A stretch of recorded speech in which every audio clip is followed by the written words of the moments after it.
अस्सलाम वालेकुम everyone, welcome to my channel. आज मैं आपके साथ शेयर करूंगी अपनी रूटीन। आज मैं घर को डीप क्लीन करूंगी बिकॉज़ काफ़ी दिनों से मैं सोच रही थी कि घर की डीप क्लीनिंग करूं।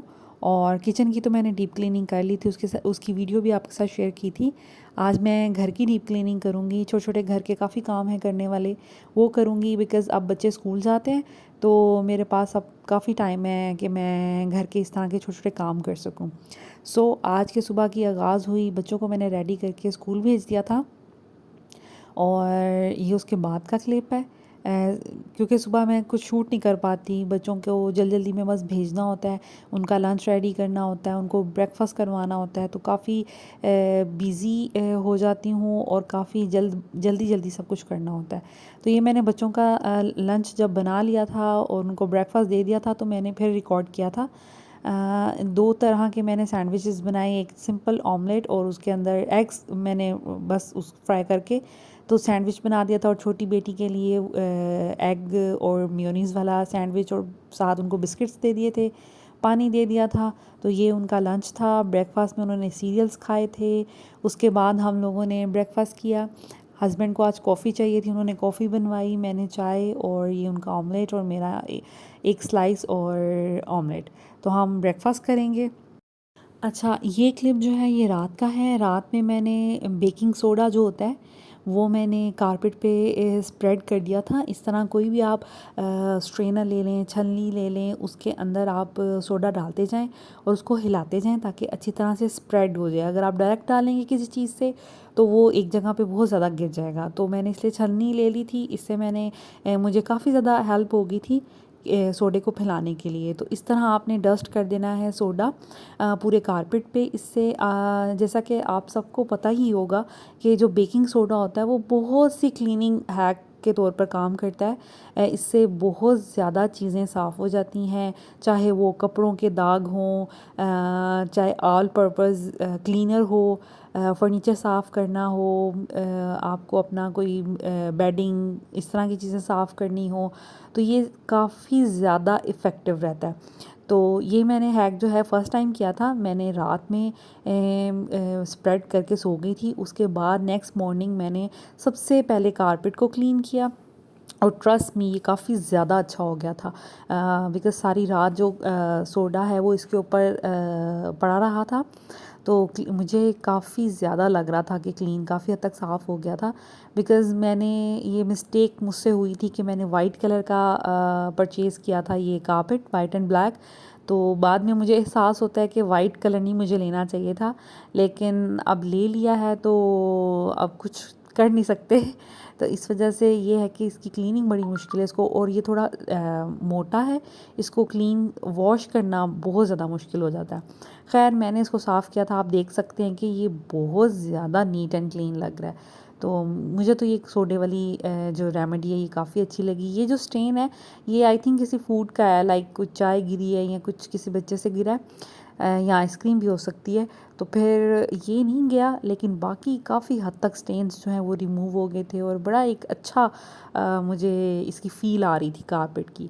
उसके बाद कारपेट के बाद मैंने सोचा कि आज मैं सोफ़ों को भी क्लीन कर लूँ। तो सोफ़ों की जो साइड पे अक्सर चीज़ें, टिशू और कुछ रैपर्स वगैरह या खाने का पार्टिकल समटाइम्स बच्चों से गिर जाते हैं, तो मैंने सोचा कि आज इसकी भी डीप क्लीनिंग हो जाए। मैंने इसकी जो सीट्स की साइड होती हैं उनको क्लीन कर लिया था, उसके बाद सीट्स को क्लीन कर लिया था।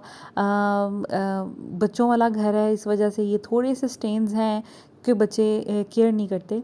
तो इस वजह से अब मैं सोच रही थी कि इसको वॉश करवाऊँगी, या घर में अगर मुझे टाइम मिला तो मैं ख़ुद वॉश कर दूँगी इसको, और अगर मैंने वॉश किया तो मैं आपके साथ शेयर करूँगी। अदरवाइज़ मैं फिर ऑनलाइन किसी सर्विस वालों को बुला के तो इसको वॉश करवा लूँगी। बिकॉज़ प्लेन कलर है तो वो थोड़ा सा भी गंदा हो जाए या कुछ चीज़ लग जाए तो स्टेन नज़र आता है। और सोफ़े मैंने क्लीन कर लिए थे। उसके बाद मैंने विंडोज़ क्लीन की और आज ये सारी क्लीनिंग डीप क्लीनिंग घर की हो गई थी, तो मैं काफ़ी सैटिस्फाइड थी। और उसके बाद जो मेरी मेड है वो आ गई तो उनके साथ मिलके मैंने फ़्लोर को वॉश किया। इस तरफ वो कर रही हैं, दूसरी तरफ मैं सोचा जब तक ये मॉपिंग करती हैं तो मैं उतनी देर में इसको थोड़ा सा धोऊं ताकि वो फिर वाइपर वगैरह लगा दें। तो इस तरह मिलजुल कर काम हमने कर लिया था, क्योंकि घर काफ़ी बड़ा है पोर्शन, तो फिर इसको क्लीन करना एक बंदे के बस की बात नहीं है, और वॉश करने में तो वैसे भी ज़्यादा एफ़र्ट लगती है। तो इसलिए मैंने सोचा कि आज मैं उनके साथ ये सब चीज़ें करवा दूँ। जो हमारा लिविंग एरिया है वहाँ से मैंने तकरीबन सारी चीज़ें रिमूव कर दी थी ताकि अच्छी तरीके से वॉश हो जाए। जस्ट ये सोफ़ा और टेबल पड़ा था बिकॉज़ ये काफ़ी हैवी था, और लास्ट रूम भी वॉश किया, सारा तकरीबन घर वॉश किया। तो फिर वॉश करने के बाद अल्हम्दुलिल्लाह घर अल्हम्दुलिल्लाह क्लीन हो गया था। सामान मैंने वापस रख लिया था, और अब रूम्स का जो था, और यहाँ पर मेरी एनर्जी काफ़ी डाउन हो गई थी, तो रूम्स में मैंने सामान बेडिंग शेडिंग भी सेट कर दी थी। यहाँ पर एक जो प्लांट है वो भी मैंने वॉश किया था, ताकि मुझे लग रहा था कि जैसे वो भी थोड़ा डस्ट उस पर पड़ी हुई है, तो मैंने उसको वॉश करने के लिए, ड्राई करने के लिए रखा था।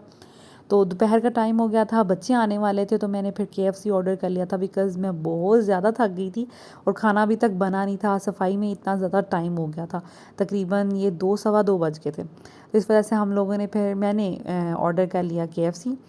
तो बच्चे भी आ गए थे, उनको खाना दिया, उसके बाद वो लोग टीवी देखते रहे। टीवी देखने के साथ साथ उनको फिर मैंने ये शाम में स्नैक के तौर पर मैंने उनको मैंगोज़ काट दिए थे, साथ में मैंने उनको वो दे दिए थे ग्रेप्स, और मैट्स भी मैंने आज क्लीन किए थे, वॉश किए थे इनको। तो अब ये ड्राई हो गए थे, तो मैंने सोचा कि अब मैट भी वापस बिछा लिए जाएँ। तो मीन्स आज घर की सारी डीप क्लीनिंग होगी, विंडो भी साफ़ हो गई, कारपेट साफ़ हो गया, फ्लोर वॉश हो गया, और मैं इतनी सेटिस्फाइड थी क्योंकि फ़्लोर को हम रोज़ रोज़ वॉश नहीं कर सकते। इस घर के जो फ्लोर है उसका ऐसे है कि सारा पानी एक जगह पे नहीं जाता, लाइक किसी भी ड्रेन में नहीं जाता, जगह जगह कोनों में खड़ा हो जाता है। कुछ आई थिंक फ्लोरिंग नहीं अच्छी हुई या वट। तो फिर इस वजह से ना इसको धोना बहुत मुश्किल है। तो मैं मंथ में एक दफ़ा इस तरह वॉश करवा लेती हूँ, लेकिन ये है कि बाकी पूरा मंथ मॉपिंग होती है। ये मैंने मैट वॉश कर लिए थे, और ये भी बहुत अच्छे हो जाते हैं वॉश करके। ये मैंने मिनीसो से लिए थे, और ये बहुत अच्छे मैट्स हैं। इनको जब वॉश करें तो ऐसा लगता है कि अभी बिल्कुल नए लेके आए हैं, बहुत अच्छे से वॉश हो जाते हैं। और दूसरे रूम में भी मैंने बिछा दिया था। तो बस यहाँ पर मेरा काम ख़त्म हो गया था। मैं बहुत ज़्यादा खुश हो गई थी कि आज अल्हम्दुलिल्लाह घर अच्छे से क्लीन हो गया। और उसके बाद ये मैट्स वगैरह बिछाने के बाद मैंने फिर बच्चों को, उनको टीवी देख रहे थे, काफ़ी उन्होंने एंजॉय कर लिया था स्कूल से आके। तो फिर मैंने सोचा कि अब मैं इनको पढ़ाऊँ। फिर मैंने इनको पढ़ाने के लिए बैठ गई थी बिकॉज़ काफ़ी टाइम हो गया था स्कूल से आए हुए इनको। तो फिर मैंने सोचा कि अब इनको पढ़ा दूँ।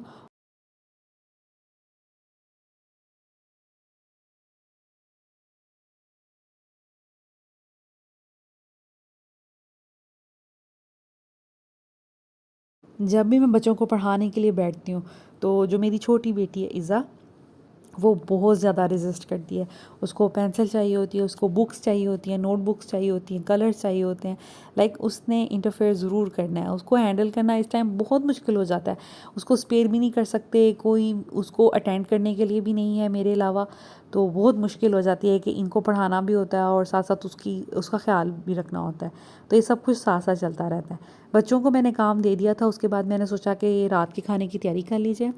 तो ये मैं बना रही थी मिल्क चिकन। इतनी इजी रेसिपी है और बहुत सिंपल इंग्रेडिएंट्स हैं, और ये बड़ी जल्दी बन जाती है। तो हस्बैंड जो हैं वो मेरे डाइट पे हैं, इस वजह से उनके लिए कुछ ऐसा बनाना पड़ता है कि जिसमें दिन में एक टाइम वो प्रोटीन ज़रूर लें। तो चिकन या मटन या इस तरह की चीज़ तो लाजमी होती है।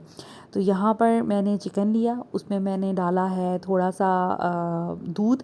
दूध आपने इतना डालना है कि चिकन आपका जो है वो डिप हो जाए, और ये चिकन की क्वांटिटी पे डिपेंड करता है आपको कितना दूध डालना है। तो उसमें आपने ब्लैक पेपर और सॉल्ट अपने टेस्ट के हिसाब से डाल देना है, ठीक है। अगर आप मेजरमेंट्स के हिसाब से कहें तो हाफ़ टी स्पून इसमें जाएगा सॉल्ट, हाफ़ टी स्पून इसमें जाएगा ब्लैक पेपर। ये सब चीज़ें इकट्ठी आपने डाल देनी है और हल्की आंच पे आपने इसको कवर करके रख देना है तकरीबन 20 मिनट्स के लिए। 20 मिनट्स में अच्छे से चिकन भी गल जाएगी और जो दूध है वो भी सारा चिकन के अंदर सोक हो जाएगा। तो बस सिंपल सा इसका एक ही स्टेप है और इतने ही इंग्रेडिएंट्स हैं। हाँ, इसमें छोटी इलायची भी 2 डलेगी, ठीक है। तो इसका फ्लेवर बहुत मज़े का बनता है, बिल्कुल ड्राई बनता है, ये सालन की तरह नहीं बनेगा। लाइक इसमें कोई ग्रेवी नहीं होगी क्योंकि कोई इंग्रेडिएंट्स ही नहीं है ऐसे। लेकिन ये है कि आप इसको केचप के साथ खाएं, चटनी के साथ खाएं, बड़ा मज़े का लगता है। सो ये मैंने तैयार कर लिया था और साथ साथ मैंने बच्चों को पढ़ा लिया था। इसको अब मैं कवर करके स्लो बिल्कुल फ्लेम पे रख दूँगी और ये तैयार हो जाएगा। आई रिकमेंड दिस कि आप इसको भी ज़रूर ट्राई करें और ये बड़ी डिफरेंट सी और बड़ी यूनिक सी रेसिपी है। जो लोग नई नई रेसिपी ट्राई करना चाहते हैं तो वो ज़रूर ये ट्राई करें। ओके, तो कुछ इसकी इस तरह की हालत होगी। डोंट वरी अगर आपको लग रहा हो कि ये जल गया है, ये जला नहीं है। मैं खुद चाह रही थी कि ये थोड़ा सा इसमें कलर ऐड हो जाए बिकॉज़ बिल्कुल वाइट वाइट अजीब लगेगा। तो इसमें थोड़ा कलर के लिए मैंने तेज़ आंच करके इसको थोड़ा ब्राउन कर लिया था। तो this is the final look of the dish. Husband को बहुत अच्छी लगी थी और उनको बड़ा डिफरेंट लग रहा था इसको खाना। मुझे डिनर नहीं करना था, मुझे बिल्कुल भी भूख नहीं लग रही थी क्योंकि दोपहर में फ्राइड स्टफ़ खा लिया था। तो फिर मैंने अपने लिए मैंगो मिल्क शेक बना लिया था और फिर ज़ैनब को भी पीना था और उसको स्प्रिंकल्स भी ऊपर डालने थे। बच्चों का कोई भी पता नहीं चलता, उनको हर चीज़ में स्प्रिंकल्स चाहिए होते हैं। सो मैंने उसको फिर बना दिया कि चलें जिस भी तरीके से एटलीस्ट वो मिल्क शेक पी ले। So this was the end of the video. I hope आपको ये वीडियो पसंद आई होगी and I was so happy और सो सेटिस्फाइड। इसको अपने रूम को, अपने लिविंग एरिया को देखना मुझे इतना सेटिस्फाइंग लग रहा था कि अब सब कुछ क्लीन हो गया।